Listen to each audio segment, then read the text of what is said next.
Welcome back to my YouTube channel.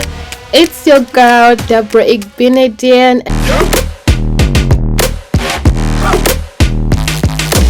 and I'm here with director of photography Ibrahim Muhammad. How are you? Doing well, thanks. How are you doing?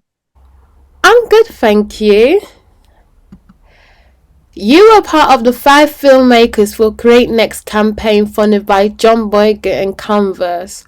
What inspired you to create Only Child? I think wanting to tell a story that was one that a lot of people could relate to, but also one that wasn't too negative. Even though the film has it's a bit of a roller coaster of emotions and feelings. I think I wanted it to end on a lighter tone, or one that was a bit more hopeful. But I think being given the opportunity to work with so many people on a budget that I'd never worked with before, and being given a platform, I wanted what I created to have a really important message to the people that I wanted to share it with. So that's kind of why I decided to tell that story. Can you explain in the simplest terms what a director of photography does for those who doesn't know? So a director of photography is basically in charge of the way that a film looks, or the way that, basically the way the film looks, whether it's the camera movements or whether it's the lighting, whether it's the shot types. They're basically in charge of camera and light. And if they have a certain idea, they'll communicate that with the director, and they'll communicate that with the production designer, and they'll communicate that with the lighting technicians to basically help the film have a cohesive or stylized look to it. How do you feel your role as a director of photography has helped you in being a director? I think on my own projects, it's really helped me to be able to be both a director and a director of photography, because it means that whatever ideas I have in my head can be executed quickly. It's kind of like cutting out the middleman. So that's a good pro. And I think having experience in both departments means that when I do work with the DOP, or when I do work with another director, I have knowledge of both mindsets to be able to work with them a lot easier, because there's that overlap in knowledge.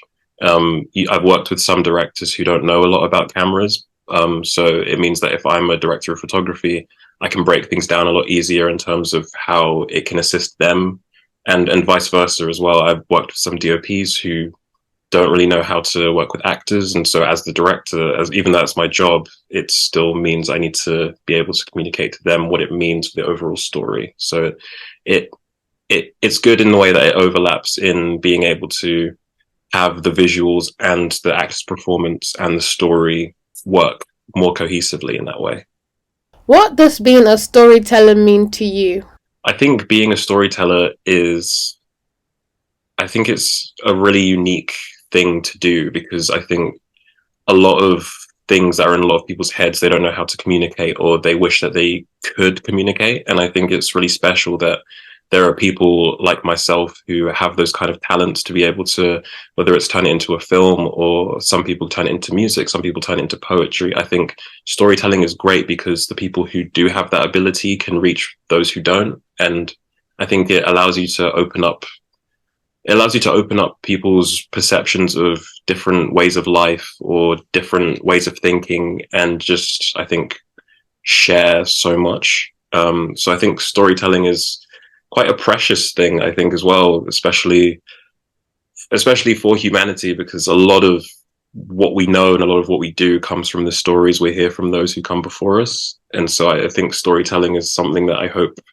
never dies.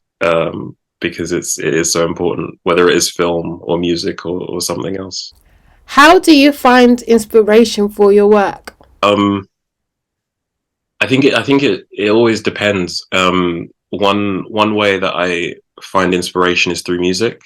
So sometimes if I hear a really good song, sometimes I'll try and imagine like images to go with the song. Sometimes I'll make up a whole music video just in my own mind, and just, I don't know if I'll write it down or if I'll draw it.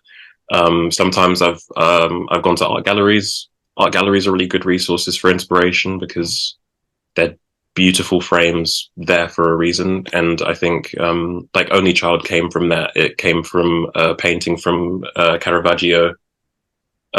which was called, I think, The Death of a Virgin.